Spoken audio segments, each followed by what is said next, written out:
Hi, I'm Karen. This video is about how to use TESA to apply for an accreditation. For more information about which forms to complete and upload, please refer to our website. So, what happens if your onboarding case has been approved and completed and you now want to apply for accreditation in TESA? In the next few minutes, I will impersonate a prospective ACP. I will raise a case in TESA, respond to an RFI from IPART, pay my accreditation fee, and then after my accreditation has been approved, I will look at my accreditation in TESA and on the public accreditation list. Let's log into TESA and get started. I have arrived on the landing page. I have logged in as a basic user, and the number of widgets I see in TESA are limited. If you have already been accredited and wish to apply for additional accreditation, you will see more widgets. Let's raise a case to apply for an accreditation. My organization name, ID, and my name have been filled in automatically. First, let's select a scheme. Then type in the accreditation name. Please make it meaningful to you, especially if you have or will have multiple accreditations, so that you can identify it easily when raising other cases. Select the calculation method. You can scroll up and scroll down to find the different calculation methods. You can also use the asterisk and type in the keyword to filter out the results. Depending on the calculation method selected, other calculation methods will then be available for you to select from. If I have made a mistake with my calculation methods, I can always delete and start again. I can agree to enter into an undertaking. If I click on the undertaking document link, I should see it pop up from my browser, which I can then use to open and review the undertaking document. Please take your time to review this document. Let's go back to our case submission form. I'll select yes, and then I need to attach my documents.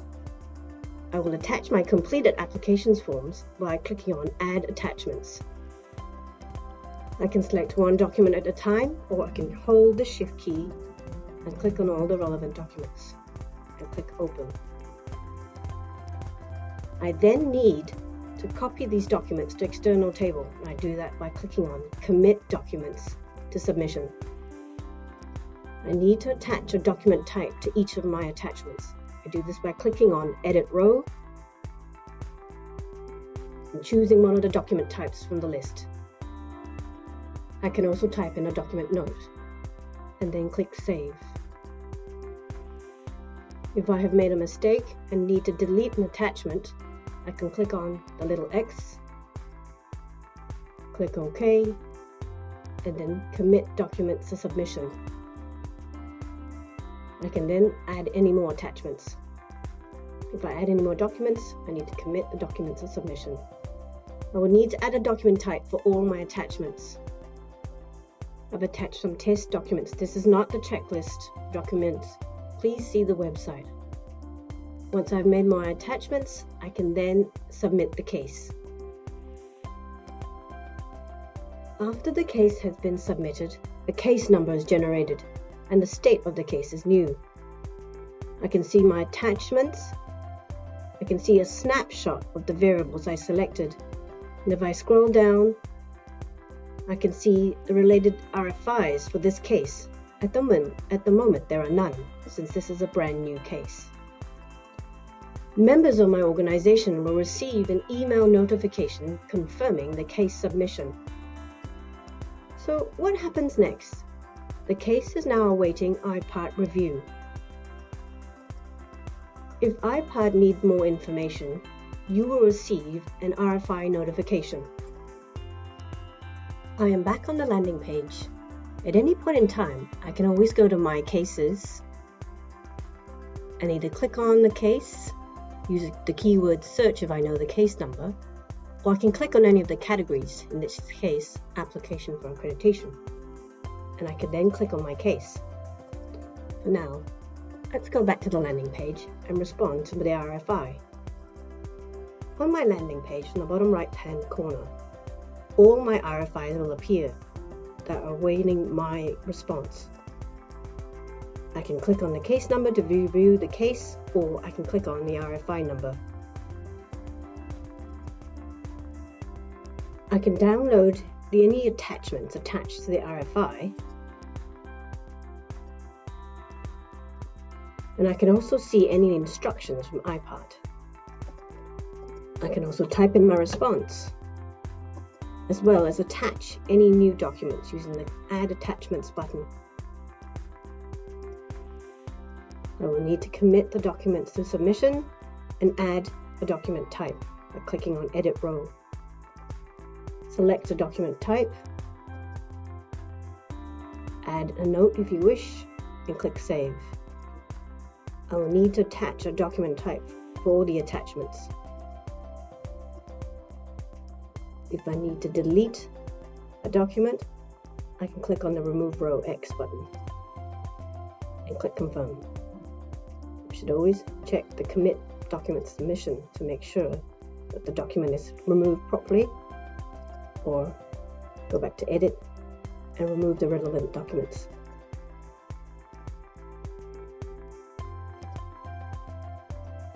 If I scroll down to the bottom of my RFI, I see two buttons. If I am not ready to submit my response yet, I can save my progress and come back in at a later time.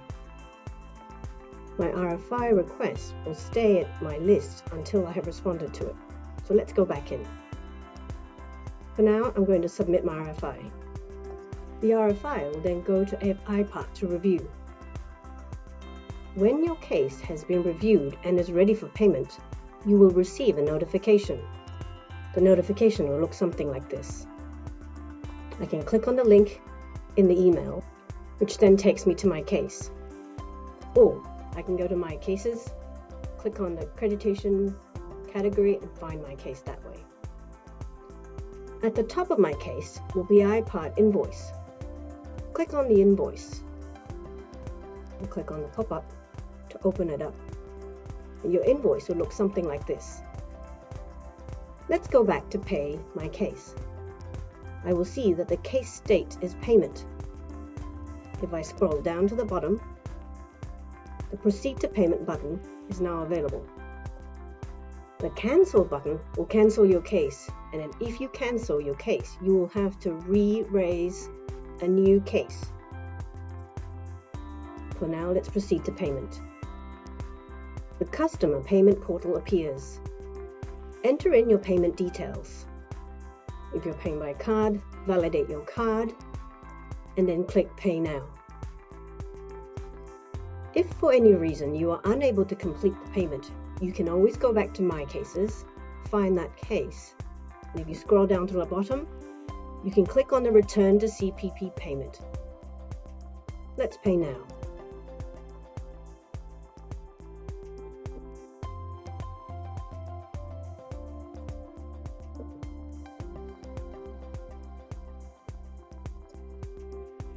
You can see that the substate is now paid. The case will then go back to iPart for assessment. Once the assessment is complete, you will receive a notification. If your application has been approved, the state of the case will now be complete. If I go back to the landing page, I will be able to click on My Accreditations widget and see the new accreditation. I can click on the accreditation to see my accreditation details, status and history, any documents, and any features. I can also see in the published list of ACPs and accreditations, my accreditation, as well as the features, and status and histories. The next time I log back into TESA, I will notice on the landing page there are more widgets available. Let's recap. In TESA, I have raised a case to apply for an accreditation. I have responded to an RFI request. I have paid my accreditation fee. And if my accreditation was approved, I can see my accreditation details in my landing page My Accreditations widget, or on the published list of ACPs and accreditations.